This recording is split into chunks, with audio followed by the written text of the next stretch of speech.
When you open the book of Romans, you're stepping into some of the most profound, life-changing truth you'll ever encounter.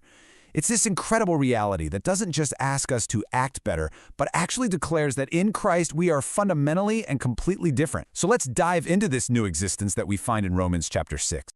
So the Apostle Paul has just laid out this mind-blowing reality of God's grace. And he knows what question is going to pop into everyone's head. He says it right there in Romans chapter 6, verse 1. Okay, so if all my sin is totally covered by grace, why not just sin more? That way, grace gets to show off even more, right? It sounds kind of logical, but Paul's answer is about to flip our whole world upside down. And Paul's response, by no means. It isn't just him being angry. He's basically saying, that question makes absolutely no sense anymore. To even ask if we should continue in sin shows that we've completely misunderstood who we are and even where we are spiritually speaking. And to fix that misunderstanding, we have to make a huge shift. We've got to stop seeing Christianity as just a list of rules to follow and start seeing it for what it is, an entirely new reality. This is the massive paradigm shift at the very heart of Romans 6.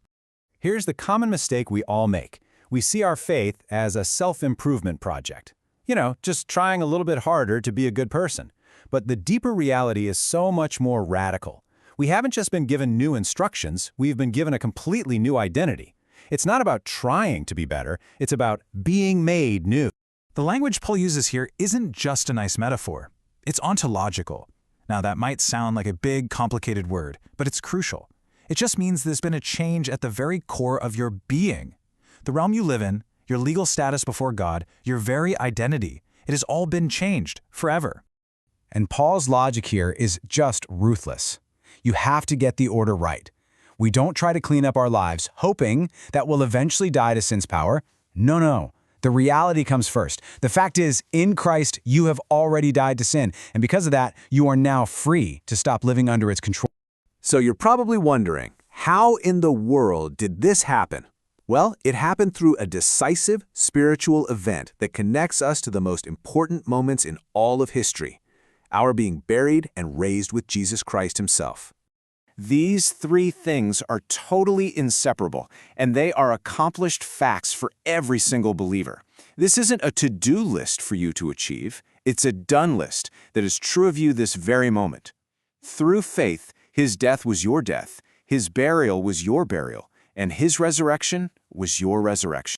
Now, to help us grasp this, Paul uses the picture of baptism. And we have to lean in here because we often think of baptism as just a symbol of our decision, our public statement for God, and it is that, but Paul treats it with this terrifying seriousness that goes so much deeper. Baptism, he says, is a symbol of death.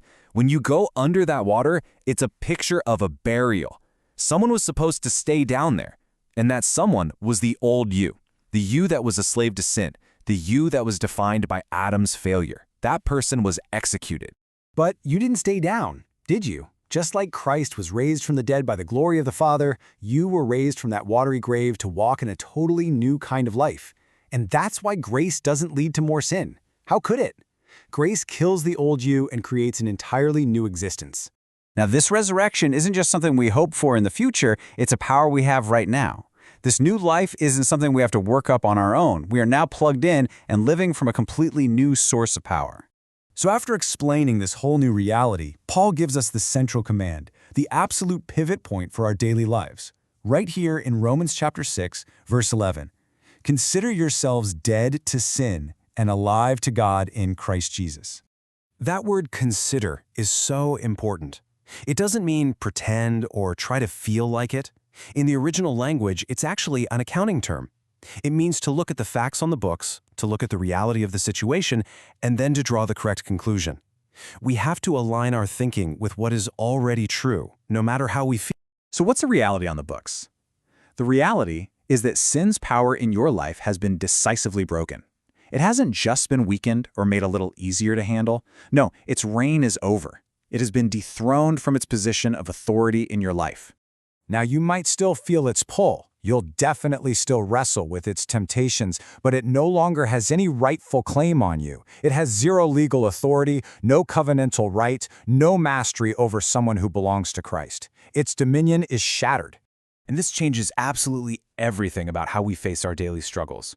We are no longer fighting to get free. We are now learning how to live in the victory that has already been won for us. And notice, it's only after laying out this whole incredible foundation of what is true that Paul finally gives the command, do not let sin reign. He doesn't say, try to kill sin. He says, don't let the deposed tyrant rule, because it's already been overthrown. This command is an invitation to start living in a way that matches our new reality. This is the crucial difference, right here. Before Christ, we were fighting for a freedom we could never achieve. But now, in Christ, we fight from a freedom that is already ours. It's not a fight of desperation anymore. It's a fight of declaration, of enforcing the victory that Christ has already won. So you see, the Christian life isn't about the struggle to become someone new. It's the process of learning day by day how to live as the person you already are in Christ Jesus. It's about letting your practice finally catch up to your position. And in the end, this whole new existence isn't about our effort or our ability at all. It's centered on a person. At the very center of it all stands Jesus. He was crucified without remainder, leaving no sin unpaid. He was raised without limitation, showing a power that nothing can ever defeat. And he is reigning without rival, the undisputed king to whom we now belong.